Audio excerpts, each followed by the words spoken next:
മനുഷ്യൻ കണ്ടിട്ടുള്ള ഏറ്റവും വലിയ നിഗൂഢത എന്നത് നമ്മുടെ പ്രപഞ്ചം തന്നെയാണ്.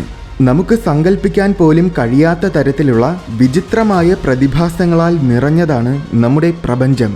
അനന്തമായ ദൂരത്തിലേക്ക് വ്യാപിച്ചു കിടക്കുന്ന നമ്മുടെ പ്രപഞ്ചത്തിൽ അനന്തമായ രഹസ്യങ്ങളും മറഞ്ഞു കിടപ്പുണ്ട്.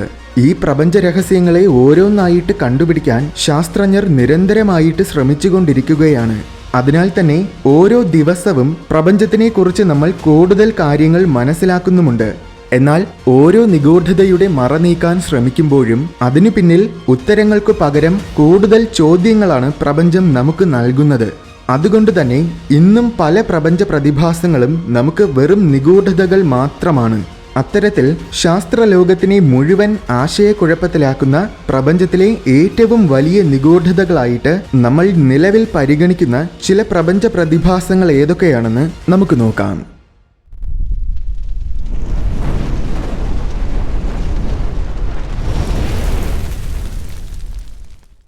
Boots void.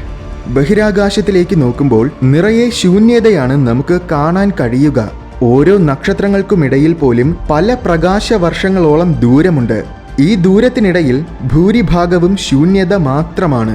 അതുമാത്രമല്ല, ബഹിരാകാശത്തിൽ പദാർത്ഥങ്ങൾ വ്യാപിച്ചു കിടക്കുന്നത് അസമമായ രീതിയിലാണ്. അതായത് ചിലയിടത്ത് കൂടുതൽ നക്ഷത്രങ്ങളും ചിലയിടത്ത് കുറച്ച് നക്ഷത്രങ്ങളുമായിരിക്കും ഉള്ളത്. എന്നാൽ ഇത് ബഹിരാകാശത്തിന്റെ ചെറിയൊരു ഭാഗം മാത്രം എടുത്താൽ കാണാൻ കഴിയുന്ന കാര്യമാണ്. ദൃശ്യപ്രപഞ്ചത്തിനെ മുഴുവനായിട്ട് നോക്കുമ്പോൾ ബഹിരാകാശം നിറയെ പദാർത്ഥങ്ങളെല്ലാം വളരെ സമമായ രീതിയിലാണ് ദൃശ്യപ്രപഞ്ചത്തിൽ മുഴുവൻ വ്യാപിച്ചു കിടക്കുന്നത്. എന്നുവെച്ചാൽ ദൃശ്യപ്രപഞ്ചത്തിന്റെ ഏതെങ്കിലും രണ്ട് ചെറിയ ഭാഗങ്ങളെ എടുത്തു നോക്കിയാൽ ആ രണ്ട് ഭാഗങ്ങളിലും ഏകദേശം ഒരേ അളവിലായിരിക്കും മാറ്റർ അഥവാ പദാർത്ഥങ്ങൾ ഉള്ളത്. എന്നാൽ ദൃശ്യപ്രപഞ്ചത്തിൽ അപൂർവം ചിലയിടങ്ങളിൽ ഇതിന് വിരുദ്ധമായ രീതിയിലുള്ള ശൂന്യമായ സ്ഥലങ്ങളും കാണാൻ കഴിയും. അതായത് പദാർത്ഥങ്ങൾ തീരെ കുറഞ്ഞ സ്ഥലങ്ങൾ. വോയിഡ്സ് എന്നാണ് ഇത്തരം ശൂന്യ സ്ഥലങ്ങളെ പറയുന്നത്. ശൂന്യമെന്ന് പറയുമ്പോഴും പൂർണ്ണമായ ശൂന്യതയല്ല, മറിച്ച് പ്രപഞ്ചത്തിന്റെ ബാക്കിയുള്ള ഭാഗങ്ങളുമായിട്ട് താരതമ്യപ്പെടുത്തുമ്പോൾ ഇവിടെയുള്ള പദാർത്ഥങ്ങളുടെ അളവ് വളരെ കുറവാണ്. അത്തരത്തിൽ ദൃശ്യപ്രപഞ്ചത്തിൽ നമ്മൾ ഇതുവരെ കണ്ടുപിടിച്ചിട്ടുള്ളതിൽ വെച്ച് ഏറ്റവും വലിയ വോയിഡുകളിലൊന്നാണ് ബൂട്ട്സ് വോയിഡ്. ഇത് നമ്മുടെ മിൽക്കി വേയിൽ നിന്നും ഏകദേശം 70 കോടി പ്രകാശ വർഷങ്ങൾക്കകലെയുള്ള ഭാഗമാണ്. ഇതിന്റെ വ്യാപ്തി എന്നത് 33 കോടി പ്രകാശ വർഷങ്ങളാണ്. എന്നുവെച്ചാൽ 33 കോടി പ്രകാശ വർഷങ്ങളുടെ വിസ്തീർണതയിൽ വെറും ശൂന്യതയാണ്. 33 കോടി പ്രകാശ വർഷങ്ങളെന്ന് പറയുമ്പോൾ ഒരു കാര്യം ഓർക്കുക, നമ്മുടെ ഗാലക്സി മിൽക്കി വേയ്ക്ക് പോലും വെറും 1 ലക്ഷം പ്രകാശ വർഷത്തിന്റെ വ്യാസം മാത്രമേ ഉള്ളൂ. അപ്പോൾ ബൂട്ട്സ് വോയിഡ് എത്രമാത്രം വലുതാണെന്ന് ചിന്തിച്ചു നോക്കൂ. ഇത്രയും വലിയൊരു വ്യാപ്തിയിൽ ഏറ്റവും കുറഞ്ഞത് 10,000 ഗാലക്സികളെങ്കിലും ഉണ്ടായിരിക്കേണ്ടതാണ്. പക്ഷേ അവിടെ വെറും 60 മുതൽ 100 ഗാലക്സികൾ മാത്രമേ ഉള്ളൂ.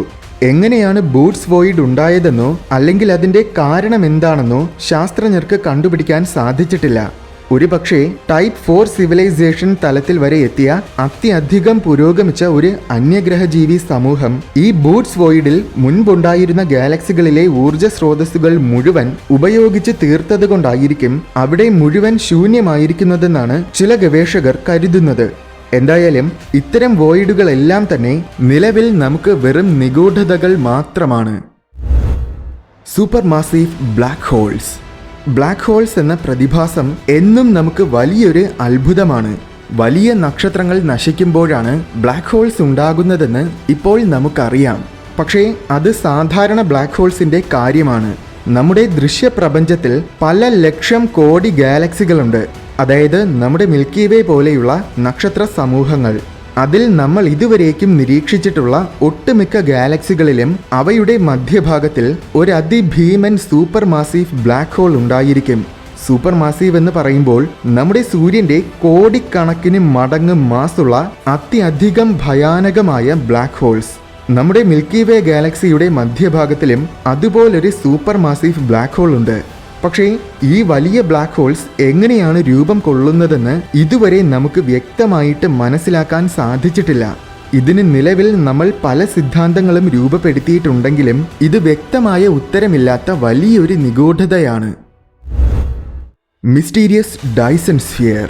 ഏകദേശം 1470 പ്രകാശവർഷങ്ങൾക്കകലെയുള്ള നമ്മുടെ സൂര്യനേക്കാൾ വലിപ്പമുള്ള ഒരു നക്ഷത്രമാണ് ടാബീസ് സ്റ്റാർ. ബഹിരാകാശപരമായ വാർത്തകൾ കേൾക്കാൻ താല്പര്യമുള്ളവരിൽ ഭൂരിഭാഗം പേരും ഈ നക്ഷത്രത്തിനെക്കുറിച്ച് മുൻപ് കേട്ടിട്ടുണ്ടായിരിക്കും. ശാസ്ത്രലോകത്തിൽ ഒത്തിരിയേറെ തർക്കങ്ങൾക്കിടയായ ഒരു നക്ഷത്രമാണ് ടാബീസ് സ്റ്റാർ. ഇതിൽ നിന്നും വരുന്ന പ്രകാശം ഇടയ്ക്കിടയ്ക്ക് വലിയ തോതിൽ മങ്ങുന്നതായിട്ട് ജ്യോതിശാസ്ത്രജ്ഞർ ശ്രദ്ധിച്ചു.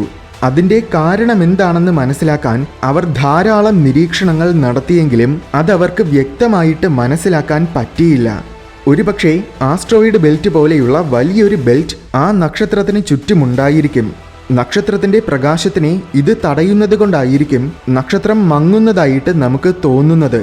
ഇതുതന്നെയായിരിക്കും അതിൻ്റെ യഥാർത്ഥ കാരണമെന്നാണ് ഒട്ടുമിക്ക ശാസ്ത്രജ്ഞരുടെയും നിഗമനം. പക്ഷേ ചില ശാസ്ത്രജ്ഞരുടെ അഭിപ്രായ പ്രകാരം ആസ്ട്രോയിഡ് ബെൽറ്റ് ഉള്ളതുകൊണ്ട് മാത്രം ഇത്രയും വലിയ തോതിൽ അതിൻ്റെ പ്രകാശം മങ്ങുകയില്ല. അങ്ങനെയെങ്കിൽ ഒരുപക്ഷെ ഡൈസൺ സ്ഫിയർ പോലെയുള്ള വലിയൊരു ഘടനയായിരിക്കുമോ അതിൻ്റെ കാരണമെന്ന് നമുക്ക് ചിന്തിക്കേണ്ടി വരും. അതായത് ടൈപ്പ് 2 തലത്തിൽ വരെ എത്തിയ വലിയ പുരോഗമന സമൂഹങ്ങൾ നക്ഷത്രത്തിൽ നിന്നും ഊർജം ശേഖരിക്കാൻ വേണ്ടി നക്ഷത്രങ്ങൾക്ക് ചുറ്റും നിർമ്മിക്കുന്ന വലിയൊരു ഘടനയാണ് ഡൈസൺ സ്ഫിയർ. പക്ഷേ ഇത് വെറും ഒരു സംശയം മാത്രമാണ്. ഇത് ശരിയാണെങ്കിൽ പോലും അത് കണ്ടുപിടിക്കാനുള്ള യാതൊരു മാർഗവും നിർഭാഗ്യവശാൽ നമുക്ക് നിലവിലില്ല. അതിനാൽ തന്നെ ടാബീസ് സ്റ്റാറിന്റെ വിചിത്രമായ മങ്ങൽ നമുക്ക് മുന്നിൽ ഒരു നിഗൂഢതയായിട്ട് നിലനിൽക്കുകയാണ്. മറ്റൊരു കാര്യം എന്താണെന്നാൽ ടാബീസ് നക്ഷത്രം മാത്രമല്ല, വേറെയും ധാരാളം നക്ഷത്രങ്ങളിലും ഇതേ വിരോധാഭാസമുള്ളതായിട്ട് ശാസ്ത്രജ്ഞർ കണ്ടുപിടിച്ചിട്ടുണ്ട്. പക്ഷേ ഒന്നിൻ്റെയും കാരണം മനസ്സിലാക്കാൻ സാധിച്ചിട്ടില്ല എന്ന് മാത്രം.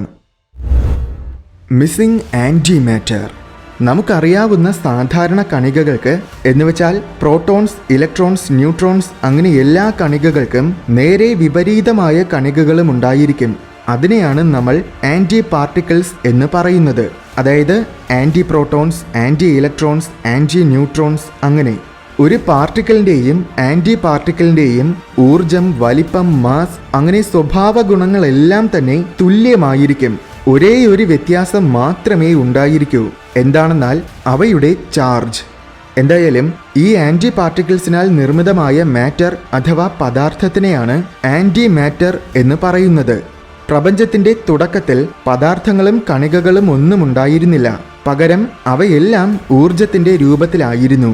ഈ ഊർജത്തിൽ നിന്നുമാണ് പിന്നീട് കണികകൾ ഉണ്ടാകുന്നതും കണികകളിൽ നിന്നും പിന്നീട് പദാർത്ഥങ്ങൾ രൂപം കൊള്ളുന്നതും. ഇവിടെ ഓർക്കേണ്ട കാര്യം, ഊർജത്തിൽ നിന്നും കണികകൾ ഉണ്ടാകുന്ന സമയത്തിൽ പാർട്ടിക്കിൾസും ആൻറ്റി പാർട്ടിക്കിൾസും ഒരുമിച്ച് ജോഡികളായിട്ടാണ് ഉണ്ടാകുന്നത്. അതായത് ഒരു പാർട്ടിക്കിൾ ഉണ്ടായാൽ അതിൻ്റെ വിപരീതമായ ആൻറ്റി പാർട്ടിക്കിളും അതിനോടൊപ്പമുണ്ടാകും. അങ്ങനെയെങ്കിൽ പ്രപഞ്ചത്തിൽ ഒരേ അളവിലുള്ള മാറ്ററും ആൻറ്റി മാറ്ററും ഉണ്ടായിരിക്കേണ്ടതാണ്. പക്ഷേ നമ്മുടെ ദൃശ്യപ്രപഞ്ചത്തിൽ മാറ്റർ മാത്രമാണുള്ളത്. വളരെ വളരെ വളരെ ചെറിയ തോതിലുള്ള ആൻറ്റി മാറ്റർ മാത്രമേ ഉള്ളൂ. ശരിക്കും ആൻറ്റി മാറ്റർ കൊണ്ട് രൂപപ്പെട്ട ഒരു വസ്തുവിനെ പോലും പ്രപഞ്ചത്തിൽ നമ്മൾ ഇതുവരെ കണ്ടുപിടിച്ചിട്ടില്ല. അപ്പോൾ പ്രപഞ്ചത്തിന്റെ തുടക്കത്തിലുണ്ടായ ബാക്കിയുള്ള ആൻറ്റി മാറ്റർ എല്ലാം എവിടെ പോയി? അതിന്നും നമുക്ക് ഉത്തരം കിട്ടാത്ത വലിയൊരു ചോദ്യമാണ്. എന്തായാലും ആൻറ്റി മാറ്റർ അത്രയും അപൂർവമായതുകൊണ്ട് തന്നെ 1 ഗ്രാം ആൻറ്റി മാറ്ററിന് $62 ട്രില്യൺ ആണ് വില. $1 ട്രില്യൺ എന്ന് വെച്ചാൽ തന്നെ 75 ലക്ഷം കോടി രൂപയാണ്. പ്രപഞ്ചത്തിലെ തന്നെ ഏറ്റവും വില കൂടിയ പദാർത്ഥമായിട്ട് നിലവിൽ നമ്മൾ പരിഗണിക്കുന്നത് ആൻറ്റി മാറ്ററിനെയാണ്. Mysterious gas giants. നിരന്തരമായിട്ട് നമ്മൾ സൗരയൂഥത്തിന് പുറത്തുള്ള എക്സോ പ്ലാനറ്റുകളെ തിരഞ്ഞുകൊണ്ടിരിക്കുകയാണ്. ഇതുവരേക്കും 4000-ൽ കൂടുതൽ എക്സോ പ്ലാനറ്റുകളെ കണ്ടുപിടിച്ചിട്ടുമുണ്ട്. അതിൽ പകുതിയോളം ഗ്രഹങ്ങളും വാതകം നിറഞ്ഞ ഗ്യാസ് ജെയിന്റുകളാണ്. ഇവിടെ പ്രശ്നം എന്താണെന്നാൽ ഈ വാതക ഭീമൻ ഗ്രഹങ്ങളിൽ ഭൂരിഭാഗവും അവയുടെ നക്ഷത്രങ്ങളുടെ വളരെ അടുത്താണ് സ്ഥിതി ചെയ്യുന്നത്. അതിലെന്താണ് കുഴപ്പമെന്നായിരിക്കും ഒരുപക്ഷെ നിങ്ങൾ ചിന്തിക്കുന്നത്. നക്ഷത്രങ്ങൾ രൂപം കൊള്ളുന്ന സമയത്തിൽ സിലിക്കേറ്റ്സ് പോലെയുള്ള വലിയ പദാർത്ഥങ്ങൾ കൂടുതലും നക്ഷത്രത്തിന്റെ വളരെ അടുത്തോട്ട് വരും. അപ്പോൾ അതിൻ്റെ അകലെയുള്ള സ്ഥലങ്ങളിൽ കൂടുതലും വാതകങ്ങളായിരിക്കും ഉള്ളത്. അതുമാത്രമല്ല, നക്ഷത്രങ്ങൾ ഉണ്ടാകുമ്പോൾ അതിൽ നിന്നും പുറത്തു വരുന്ന ചൂടും ശക്തമായ സൗരക്കാറ്റും കാരണം നക്ഷത്രത്തിന്റെ അടുത്തുള്ള വാതകങ്ങൾ മുഴുവൻ അകലേക്ക് പോകും. ഈ കാരണങ്ങൾ കൊണ്ടാണ് നമ്മുടെ സൗരയൂഥത്തിൽ സൂര്യന്റെ അടുത്തുള്ള 4 ഗ്രഹങ്ങൾ റോക്കി പ്ലാനറ്റ്സ് ആയിരിക്കുന്നതും അകലെയുള്ള 4 ഗ്രഹങ്ങൾ മുഴുവൻ വാതക ഭീമൻ ഗ്രഹങ്ങളായിരിക്കുന്നതും. അങ്ങനെയെങ്കിൽ പിന്നെ നമ്മൾ കണ്ടുപിടിച്ച പല വാതക ഭീമന്മാരായ എക്സോ പ്ലാനറ്റ്സും എങ്ങനെയാണ് അവയുടെ നക്ഷത്രങ്ങളുടെ വളരെ അടുത്ത് നിലനിൽക്കുന്നത്? എങ്ങനെയാണ് അവ രൂപം കൊണ്ടത്? അതിന്നും വ്യക്തമായിട്ട് മനസ്സിലാക്കാൻ കഴിയാത്ത കാര്യങ്ങളാണ്. ഒരുപക്ഷെ നക്ഷത്രത്തിൽ നിന്നും ഒരുപാട് അകലെയായിരിക്കും ഇവ രൂപം കൊണ്ടത്. അതിനുശേഷം കാലക്രമേണ ഇവ നക്ഷത്രത്തിന്റെ അടുത്തേക്ക് പോയതായിരിക്കാം. പക്ഷേ അങ്ങനെ ചിന്തിക്കുമ്പോഴും അവ പിന്നീട് നക്ഷത്രത്തിന്റെ അടുത്തേക്ക് പോകാനുള്ള കാരണം എന്താണെന്ന ചോദ്യം വീണ്ടും അവശേഷിക്കുകയാണ്. എന്തായാലും ഈ വാതക ഭീമൻ ഗ്രഹങ്ങളുടെ തുടക്കവും നിലനിൽപ്പും ഇന്നും ശാസ്ത്രലോകത്തിന് വലിയൊരു നിഗൂഢതയാണ്. Cosmic raise. ഭൂമിയിൽ നമുക്ക് സംരക്ഷണം നൽകാൻ വളരെ കട്ടിയുള്ള ഒരു അന്തരീക്ഷമുള്ളതിനാൽ ഇവിടെ നമ്മൾ സുരക്ഷിതമാണ്. എന്നാൽ ബഹിരാകാശം മുഴുവൻ പലതരം റേഡിയേഷൻസിനാൽ നിറഞ്ഞ വളരെ തീവ്രമായ സ്ഥലമാണ്. അത്തരമൊരു കിരണമാണ് കോസ്മിക് റേസ്. ഇത് പ്രപഞ്ചത്തിന്റെ പല കോണിൽ നിന്നും വരുന്ന ശക്തമായ ഊർജമുള്ള പാർട്ടിക്കിൾസ് ആണ്. ബഹിരാകാശത്തിന്റെ എല്ലാ ഭാഗങ്ങളിലും നമുക്ക് ഈ പ്രതിഭാസത്തിനെ കാണാൻ കഴിയും. ഇത് സ്ഥിരമായിട്ട് നമ്മുടെ ഭൂമിയിലും വന്ന് പതിച്ചുകൊണ്ടിരിക്കുകയാണ്. പക്ഷേ ഈ പാർട്ടിക്കിൾസ് ഒന്നും അന്തരീക്ഷം കടന്നു വരാത്തതിനാൽ നമുക്കതൊരു പ്രശ്നമല്ല. എന്നാൽ കോസ്മിക് റേസിന്റെ യഥാർത്ഥ ഇരകൾ ഭൂമിയുടെ അന്തരീക്ഷത്തിന് മുകളിൽ നമ്മൾ സ്ഥാപിച്ചിട്ടുള്ള സാറ്റലൈറ്റുകളാണ്. സാറ്റലൈറ്റുകളിലുള്ള ഇലക്ട്രോണിക് ഉപകരണങ്ങളിൽ ചില കോസ്മിക് കിരണങ്ങൾക്ക് പ്രവേശിക്കാനാകും. അങ്ങനെ പ്രവേശിച്ചാൽ ആ ഉപകരണങ്ങളുടെ പ്രവർത്തനങ്ങളെ അത് തകരാറിലാക്കും.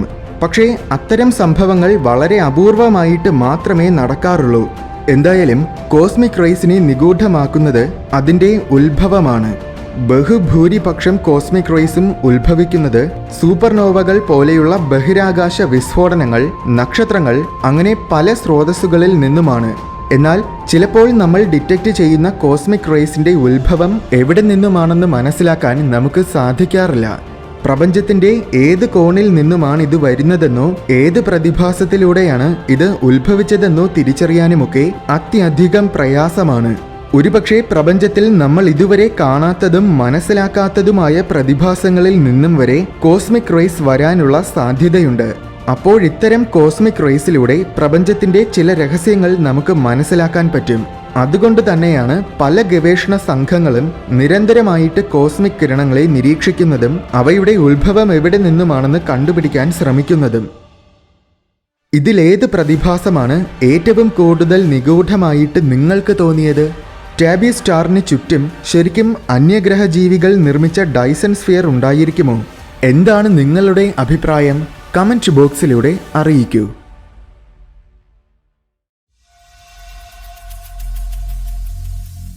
വീഡിയോ ഇഷ്ടമായെങ്കിൽ ലൈക്ക് ചെയ്യണമെന്നും ഇതുപോലെ കൗതുകവും വിജ്ഞാനപ്രദവുമായ കൂടുതൽ വീഡിയോസ് കാണാനായിട്ട് ഈ ചാനൽ മറക്കാതെ സബ്സ്ക്രൈബ് ചെയ്യണമെന്നും ഓർമ്മിപ്പിക്കുന്നു.